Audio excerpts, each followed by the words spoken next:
اعوذ باللہ من الشیطان الرجیم بسم اللہ الرحمن الرحیم اللہم صلی علی سیدنا مولانا محمد وعلی آل سیدنا مولانا محمد وبارک وسلم صلو علیہ۔ اللہ کے نام سے شروع جو نہایت مہربان رحم والا، تیوری چڑھائی اور منہ پھیرا اس پر کہ اس کے پاس وہ نابینا حاضر ہوا، اور تمہیں کیا معلوم شاید وہ ستھرا ہو یا نصیحت لے تو اسے نصیحت فائدہ دے۔ وہ جو بے پرواہ بنتا ہے تم اس کے تو پیچھے پڑتے ہو، اور تمہارا کچھ ضیاع نہیں اس میں کہ وہ ستھرا نہ ہو۔ اور وہ جو تمہارے حضور ملک ناز سے دوڑتا ہوا آیا اور وہ ڈر رہا ہے تو اسے چھوڑ کر اور طرف مشغول ہوتے ہو۔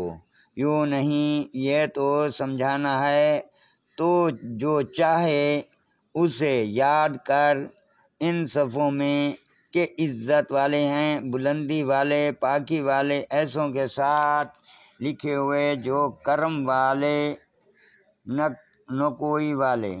آدمی مارا جاؤ کیا نہ شکرا ہے، اسے کاہے سے بنایا، پانی کی بوند سے اسے پیدا فرمایا، پھر اسے طرح طرح کے اندازوں پر رکھا، پھر اسے راستہ آسان کیا، پھر اسے موت دی، پھر قبر میں رکھوایا، پھر جب چاہا اسے باہر نکالا۔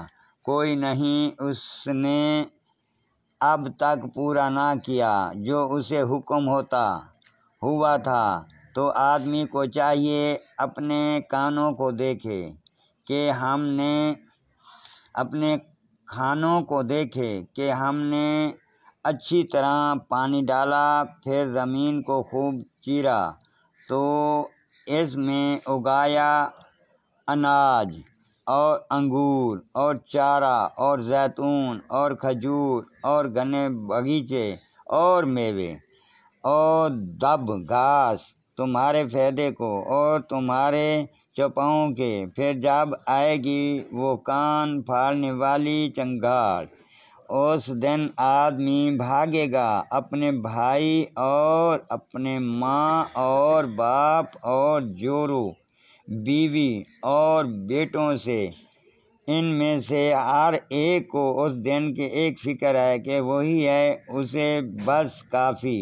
کتنے منہ اس دن روشن ہوں گے ہنستے خوشیاں مناتے، اور کتنے منہوں پر اس دن گرد پڑی ہوگی، ان پر سیاہی چڑھی رہی۔ یہ وہی ہیں کافر بدکار۔ اللہ کے نام سے شروع جو نہایت مہربان رحم والا۔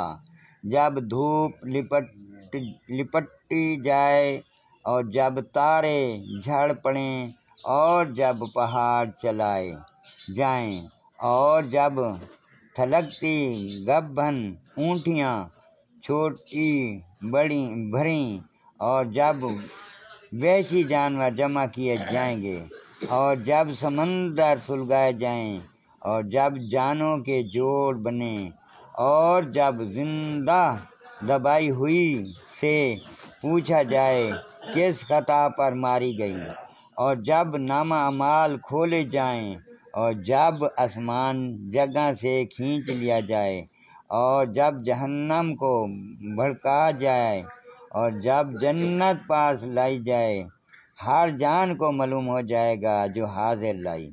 تو قسم ہے ان کی جو الٹے پھرے سیدھے چلیں تھم رہیں، اور رات کی جب پیٹھ دے اور صبح کی جب دم لے۔ بے شک یہ عزت والے رسول کا پڑھنا ہے جو قوت والا ہے مالک عرش کے حضور عزت والا، وہاں اس کا حکم مانا جاتا ہے۔ امانت دار ہے اور تمہارے صاحب مجنون نہیں، اور بے شک انہوں نے اسے روشن کنارے پر دیکھا۔ اور یہ نبی غیب بتانے والے بخیل نہیں اور قرآن مردود شیطان کا پڑھا ہوا نہیں، پھر کدھر جاتے ہو؟ وہ تو نصیحت ہی ہے سارے جہان کے لیے، اس کے لیے جو تم میں سیدھا ہونا چاہے۔ اور تم کیا چاہو مگر یہ ہے کہ چاہے اللہ سارے جہان کا رب۔